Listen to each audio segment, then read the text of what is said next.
Rodrigo Silva é uma pessoa que conhece, que tem o conhecimento. Qual é a sua leitura que você faz dos jovens hoje em tecnologia e o verdadeiro conhecimento? O que você percebe? É quando você sabe o que fazer com aquilo. Por exemplo, eu sou leigo em mecânica.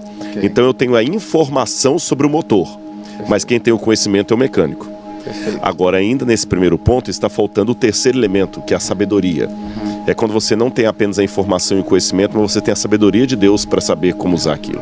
Num segundo momento, número 2, o grande problema que eu vejo hoje, você falou de tecnologia, é que os jovens não são tábula rasa. Quando eles vêm para a sala de aula, eles não vêm com uma cabeça pronta para receber informação.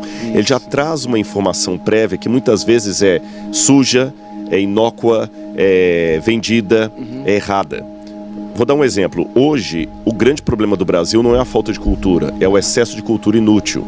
Porque, principalmente, as mídias sociais têm colocado nos jovens muita cultura inútil. Dou um exemplo. Muitos jovens não sabem, nem vou falar de Bíblia, vou falar de história do Brasil. Okay. Ele não sabe o que foi o AI-5, nem quem foi Getúlio Vargas.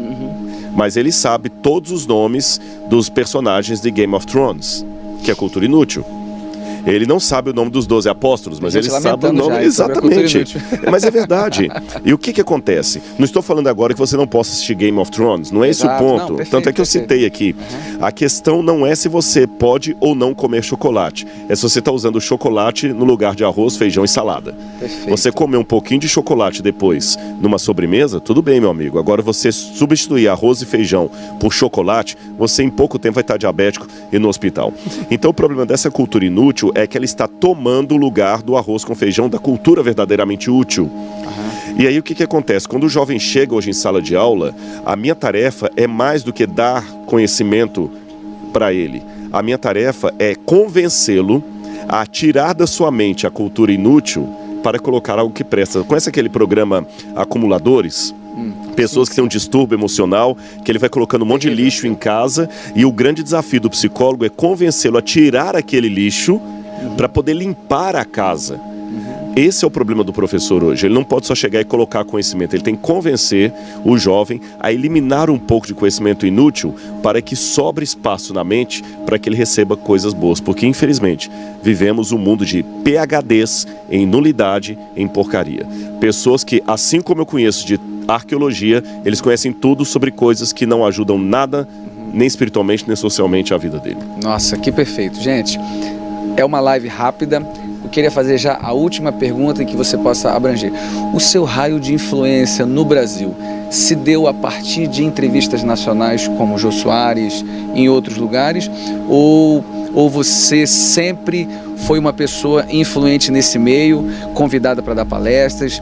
Como é que o povo tem essa curiosidade de saber? E como foi essa experiência? Porque eu também vi parte da entrevista e eu vi que o Jô Soares ficou assim, de uma certa forma, muito admirado. Principalmente quando falava de Jesus, né?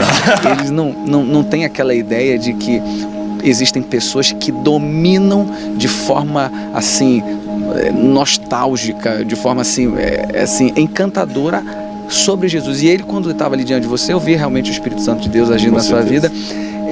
Como é que foi essa experiência e a partir disso, o que aconteceu no Brasil? O programa do Jô foi um divisor d'águas, realmente. Antes disso eu pregava já, sempre dava palestras em universidades, mas num ciclo menor. Um belo dia, eu falava em sala de aulas assim, eu vejo pessoas indo ao Jô Soares para falar de urinoterapia. Eu queria ver um cristão ir lá falando das coisas que nós acreditamos. E um dos jovens mandou um release a meu respeito para eles lá. Eles chamaram e eu dei uma entrevista. 2 anos depois, chamaram de novo e deram uma segunda entrevista com 2 blocos. 3 anos depois, chamaram de novo, outra entrevista com 2 blocos. 2 anos depois, eles chamaram de novo, mas eu estava fora do Brasil, então essa 4ª entrevista acabou não existindo.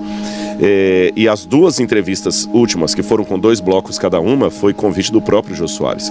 Realmente foi um divisor d'águas, porque uma dessas entrevistas no YouTube tem, parece que 3.800.000 visualizações. Nossa, depois disso eu comecei com um programa na TV Novo Tempo, o programa Evidências, que graças a Deus tem alcançado um leque de pessoas muito grande, e louvado seja Jesus, porque todo mundo sabe o que eu sou, o que eu acredito, alguns concordam com algumas coisas, discordam de outras, mas eu tenho conseguido falar em universidade pública, universidade particular, em igrejas, Assembleia de Deus, Metodista, Batista, fora do Brasil, em Israel,